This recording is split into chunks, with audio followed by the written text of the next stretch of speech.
नहीं खाते, वो भी ठीक नहीं है। नहीं साहब हम दाल खाते ही नहीं है, तो ये भी उचित नहीं है।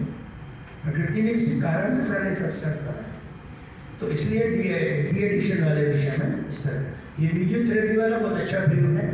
अपने यहाँ विषय चलता है, तो कभी स्वस्थ जीवन शैली या इस तरह के अभ्यास वर्ग होते हैं, तो जो इस विषय के जानकार हैं वो जानकारी भी देते हैं, अभ्यास भी करते हैं। कभी भी अभ्यास ले सकते हैं, कहीं पर भी हम प्रांत की योजना से भी ले सकते हैं, जिले की योजना से भी ले सकते हैं। ऐसे कोई व्यक्ति आते हैं तो उनको सम्मान से बुलाइए, उनका विषय सुनिए, अभ्यास करिए, वो सहायक कर सकते हैं, कोई परेशानी नहीं है।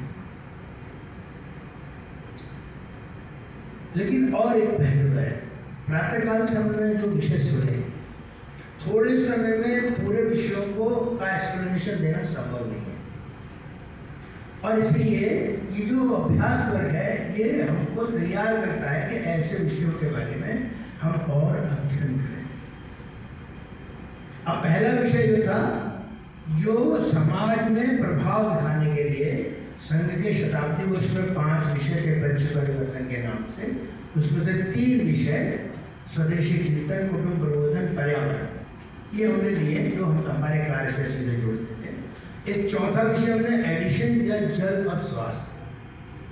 तो वास्तव में ये जो विषय है ये ऐसा नहीं हम जानते नहीं है, जानते सब। यहाँ पर क्या चर्चा थी कि उसका ऑपरेटिव पार्ट क्या है। अभी भी मेरा निवेदन है यहाँ से जाने के बाद या तो जिले के अनुसार या तो विभाग के अनुसार टीमों को बैठना चाहिए, आगे वर्ष भर इस पर कार्यक्रम करना है अपने को। तो हम इसका करणीय कार्य क्या क्या है, क्या कर सकते, थोड़ी चर्चा करनी चाहिए, कहीं से शुरू करना चाहिए, कुछ मॉनिटर करना चाहिए। कभी कभी हम चर्चा करते समय कोई विषय ध्यान में नहीं आता, लेकिन हम अकेले में हैं, परिवार में हैं, किसी ने सुझाया, हमको ध्यान में आ जाता है, हम करेंगे। कुल मिलाकर भाव ध्यान में आना चाहिए कि स्वदेशी चिंतन, स्वदेशी भाव माने वस्तु उपयोगिता नहीं है, भाषा भी है, भूषा भी है, हमारी सिग्नेचर भी है। हम अपना प्रधानमंत्री जी को देखते हैं, वर्ल्ड वाइड जाते हिंदी में बोलते हैं, क्यों बोलते हैं? कई जगह तो भारत सरकार को अधिक पैसा देना पड़ता है इस कार्य का, लेकिन दिल्ली का अपना स्वाभिमान है, वो सिग्नेचर करते हैं, कहीं भी जाएंगे हिंदी में सिग्नेचर करेंगे, वो कभी इंग्लिश में सिग्नेचर नहीं करते। उनकी वेशभूषा लगेगा हाँ ये भारतीय की वेशभूषा। तो ऐसी छोटी छोटी चीजों से स्वदेशी चिंतन का भाव दिखाएगा। कुटुंब प्रबोधन में स्वस्थ परिवार के अंतर्गत जितनी चर्चा की वो सब आती है। पर्यावरण के बारे में चर्चा हो गई है। एक चीज का ध्यान रखना है, जल का संदर्भ 2 बार आया है, 2 प्रकार से आया है, दोनों एक समान नहीं है। एक है पर्यावरण के संदर्भ, पर्यावरण में जल प्रबंधन, वाटर मैनेजमेंट। दूसरा है जल और स्वास्थ्य, अपने स्वास्थ्य के लिए कब पानी पीना, कितना पीना, कैसा पीना, कब नहीं पीना, इस विषय से जुड़ा है कि जल जो है वो हमारे स्वास्थ्य को किस प्रकार से ठीक रखता है। तो इसलिए हम जैसे व्यक्ति जो रोजाना घूमते रहते हैं, कहीं बहुत सॉफ्ट पानी मिलेगा, कहीं एकदम हार्ड मिलेगा, तुरंत 1 घंटे में बदल जाता है, बहुत परेशानी होती है।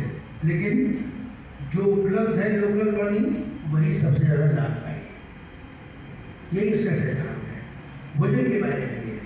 इसलिए और जो पहला वाला है जल प्रबंधन, उसमें और अन्य विषयों में भी मैंने शुरू में कहा था सुबह आरोग्य विभाग की एकेडमिक संगठन, कहीं भी उनको एक्सप्लेनेशन देते हैं, कोई डाटा है, कोई रिपोर्ट है, कोई लॉजिक है, कोई रेफरेंस है, उसका आधार लेना चाहिए।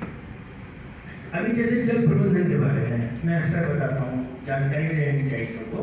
पूरे संसार में जितना पानी उपलब्ध है उसमें 97% वाटर ये समुद्र के अंदर है, 2% ग्लेशियर्स में, बाकी बचा 1% जो नदी, नाले, तालाब, बावड़ी, झील, जो 1% है उपयोग के लिए।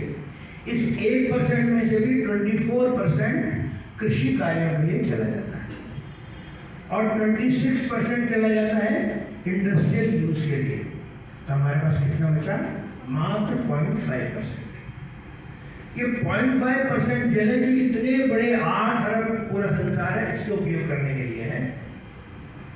अब हमारे विचार करने के लिए है, ये तो रिजर्व है, हम जितना उपयोग करते जाएंगे ये खत्म होता चला जाएगा। बनने की जो क्षमता है वो उसका बनता भी है, बनता भी है। मौसम अगर ठीक से रहा तो ग्लेशियर्स बढ़ते चले जाए। अभी तो ग्लेशियर्स पिघल रहे हैं, तो जैसे जैसे ग्लेशियर्स बढ़ते जाएंगे तो हमारे लिए वाटर रिजर्वायर बढ़ जाएगा। तो अब ये जब जानकारी देते हैं आंकड़े के साथ, सर्वे के साथ, तो किसी भी व्यक्ति को लगता है हाँ ये कुछ ठीक है, दिमाग में बैठेगा। जब हम कहते हैं वर्ल्ड हेल्थ ऑर्गेनाइजेशन के एक सर्वे के अनुसार एक व्यक्ति को जीवन भर में 422 पेड़ों की आवश्यकता होती है, और हमारे देश में जो पॉपुलेशन डेंसिटी है उसके अनुसार एक व्यक्ति को मात्र 28 पेड़ ही उपलब्ध है। वहीं दूसरी ओर कनाडा में एरिया ज़्यादा है, पॉपुलेशन कम है, वहाँ 10,000 से अधिक पेड़ उपलब्ध है। तो हम क्या कर सकते हैं, हम अपने देश में तो जो भी हमारे पास उपलब्ध जगह है, कितने पौधे लगा सकते हैं, लगाने चाहिए। लोगों को मोटिवेट करना चाहिए, छोटे बड़े जहाँ जगह मिले वही लगाइए, जहाँ जगह मिले बड़े बड़े पौधे लगाइए। मैं भी कहाँ हरियाणा गया था सोनीपत, तो वही कार्यकर्ता मिले, उन्होंने सरकार से सड़क के किनारे एक ग्रीन बेल्ट दे दी और पीपल, नीम और बड़ तीनों की ट्री बनाई गई। ऐसे 2 फीट के रेंज में कोने में लगाए, ऐसे 400 स्थान पर लगाए। अब आप सोचिए कि यही पौधे, बड़ भी बड़ा होता है, नीम भी बड़ा होता है, पीपल भी बड़ा होता है, जब बड़े होंगे तो कितना बड़ा लाभ करेंगे।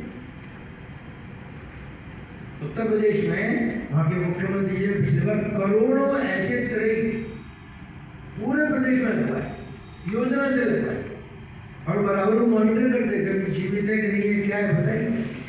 अब ये पौधे कैसे हैं, ये लंबे समय तक चलने वाले, धीमे धीमे बढ़ते हैं, तो जब बढ़ेंगे तो सबको लाभ मिलेगा। तो इसलिए ऐसे जानकारी देते हुए हम विषय का एक्सप्लेनेशन देंगे तो लोगों को ध्यान में आता है हाँ इसको हमको इस तरह से चलना चाहिए। और एक चीज है, अध्ययन करना, स्पेक्ट्रम जानना विषय का। स्पेक्ट्रम ज़्यादा हो सकता है, हमारे पास अभी कम एरिया रहता है।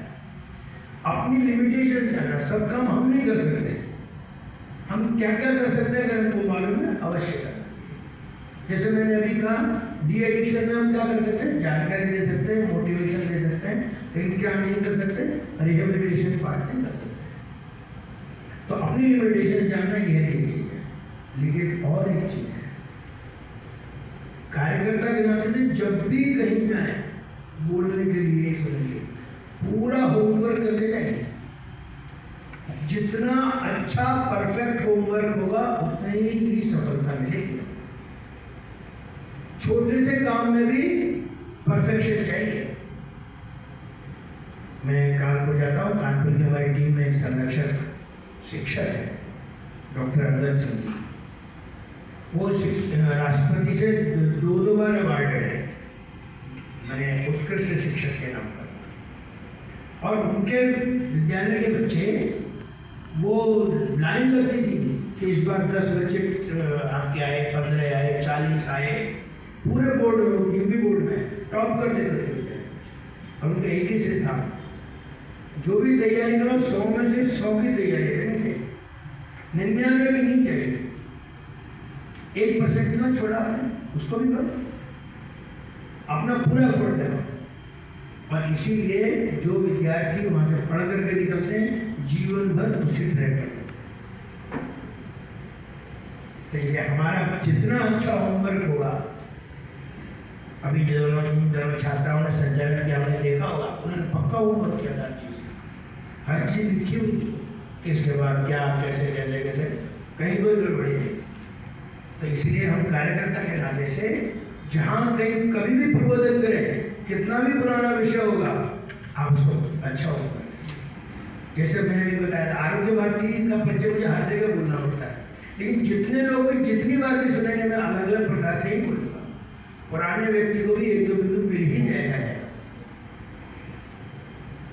एक दूसरा पहलू है, एक मोबाइल का विषय आया था। मैं अक्सर लोगों को मैंने एक फेसबुक पोस्ट डाली थी उस बारे में कि मेरे जैसा एक कार्यकर्ता एक परिवार में संपर्क ले गया। वो क्या दृश्य देखता है, वो दृश्य का चित्र बताता है। एक महिला बैठी है, वो अपना स्टूल या कुर्सी पर है, अपना पढ़ रही है, उसके पास मोबाइल है रखा हुआ। बच्चे भी हैं उसी कमरे में बैठे हैं, वे भी अपना उन हर एक दो बच्चे दोनों के पास मोबाइल है, वो भी अपना एक पढ़ रहा है एक खेल रहा है। बाहर से आने वाले व्यक्ति को लगा मोबाइल है, बच्चे मोबाइल से नहीं आ रहे, अपना अलग अलग काम कर रहे हैं। तो उन्होंने पूछा परिवार की गृहिणी से कि भाई जी मैं कहीं जाता हूँ तो सब बच्चे मोबाइल से लगे हुए मिलते हैं, यहाँ तो मोबाइल है मैं देख रहा हूँ फिर भी नहीं करते। तो महिला ने क्या उत्तर दिया, महिला ने कहा भाई साहब बच्चे बहुत नकलची होते हैं, जैसा हम करेंगे वैसा बच्चे होते हैं। हमने सबको मोबाइल दिया है, हमारे पास ही मोबाइल है, कॉल आएगी हम अटेंड कर लेंगे, हमको कॉल करना है हम कॉल कर लेंगे, बाकी समय हम अपना काम करते रहते हैं। तो ये जो हम काम करते रहते हैं, बच्चे देखते हैं कॉल आई अटेंड कर लेंगे, वो भी वही करते हैं। कॉल करना है किसी को वो भी कॉल करते हैं, छूट है वो, हमने मोबाइल दिया इसलिए। लेकिन दिन भर ना हम मोबाइल पे लगे रहते हैं ना वो मोबाइल पे। अगर मोबाइल का एडिक्शन छुड़ाना है परिवार में तो माता पिता को ही वैसा करना पड़ेगा, नहीं तो कैसी स्थिति होती है। मेरी एक भतीजी है, वो हाई कोर्ट में एडवोकेट है लखनऊ में, सृष्टि मंडी में एडवोकेट है। अभी दोनों हाई कोर्ट में हमेशा व्यस्त रहते हैं अलग अलग प्रकार। अब दोनों एडवोकेट हैं तो वैसी भाषा रहती है, उनके बच्चों का भी वैसे वही हाल हो गया। तो बातचीत का फर्जर किसी को भी नहीं है, ना बच्चों को ना माता पिता को। उनको कोई चीज़ चाहिए तो जैसे कोर्ट में एप्लीकेशन लिखते हैं ना, वो वैसे व्हाट्सएप पर एप्लीकेशन लिखते हैं, undersigned required suggestion thing please provide me, WhatsApp पर भेजेंगे। माने माता पिता को देखकर बच्चे करते हैं। तो परिवार में अगर हमको मोबाइल का एडिक्शन खत्म करना है, परिवार के बड़ों को ही ठीक करना होगा अपने को, और किसी को नहीं ठीक करना। भोजन के मामले में हो, अतिथि सम्मान सत्कार के मामले में हो, व्यवस्था के मामले में हो, आहार विहार के मामले में हो, हम परिवार में जैसा वायुमंडल चाहते हैं वैसा हमको करना। और एक पहलू है, आज जिन विषयों की चर्चा हुई, अपेक्षा है कि हमारी जिले की बैठक में इन्हीं विषयों पर चर्चा होनी चाहिए, निष्कर्ष होना चाहिए ऑपरेटिव पार्ट, तब तो ये कार्यक्रम का अभ्यास तो उनकी सार्थकता है, अन्यथा सार्थकता नहीं रहेगी। इस बात को भी ध्यान रखें। महिला कार्य के बारे में एक बात अवश्य ध्यान में रहनी चाहिए कि अपने संघ तंत्र में पहले महिलाएं बहुत नहीं आती थी। अभी विविध क्षेत्रों के कारण से, राष्ट्रीय सेविका समिति के प्रयास के कारण से और महिलाओं के शिक्षित जागरूकता के कारण अब महिलाओं की सक्रियता है, आवश्यकता भी है, हम भी करने वाले हैं। लेकिन बिना पूरी टीम के सहयोग के महिलाओं की सहभागिता को नहीं बढ़ा सकते, इसलिए पूरी टीम का सहयोग उसमें रहना चाहिए, कोऑर्डिनेशन रहना चाहिए, तभी हम महिला सहभागिता बढ़ा सकते हैं। अगले वर्ष हम करने वाले हैं, आरोग्य भारती में हमारी योजना में आ रहा है कि अगले अक्टूबर के बाद से अगले सितंबर तक जो अगला सत्र प्रारंभ होगा हमारा, पूरे देश भर में महिला सहभागिता बढ़ाने के कुछ कार्यक्रम हम विचार कर रहे हैं। उसकी रूपरेखा हमारे जो अखिल भारतीय प्रतिनिधिमंडल सम्मेलन कोच्चि में होने वाला है 20-21 सितंबर को, उसमें सबके सामने होगी। अभी हम उसके होमवर्क में लगे, तो उस समय पर हमको सबकी आवश्यकता लगेगी, तभी महिला सहभागिता खड़ी होगी। इसलिए अभी से हम ऐसे रिसोर्स पर्सन ढूंढना जो बोल सके, किसी कार्यक्रम को ऑर्गेनाइज कर सके, प्रवास कर सके, ऐसे महिलाओं को खोज रहे हैं हमारे टीम में। हर प्रांत में ये कार्यक्रम होंगे, अलग अलग प्रकार से होंगे, कोई आवश्यक नहीं कि एक ही बार हो, 2-3 बार भी हो सकते हैं, छोटे लेवल पर भी हो सकते हैं। तो इसलिए ये स्वास्थ्य एक ऐसा पहलू है कि जिसमें स्वास्थ्य की दृष्टि से महिला परिवार का केंद्र बिंदु है। इसको ध्यान में लेकर हमने जितना तक प्रयास करेंगे और उसको एक व्यवस्थित स्वरूप देंगे, जैसे यहाँ पर एक प्रदर्शनी लगाई है, एक व्यवस्थितता है, जो भी कार्यक्रम होगा ऐसा व्यवस्थित होगा, तो फिर जितने भी महिलाएं उसमें सहभागी होंगी फिर कार्यकर्ता के रूप में भी परिणित होंगी। इसको थोड़ा ध्यान में लेना चाहिए कि ये एक विषय है। दूसरा, किशोरावस्था स्वास्थ्य। ये केवल बालिकाओं के लिए नहीं है, बालकों के लिए भी उतना ही महत्वपूर्ण है। पहले हम भी किशोरी विकास ऐसा बोलते थे, सेवा भारती में अभी भी किशोरी विकास बोलते हैं।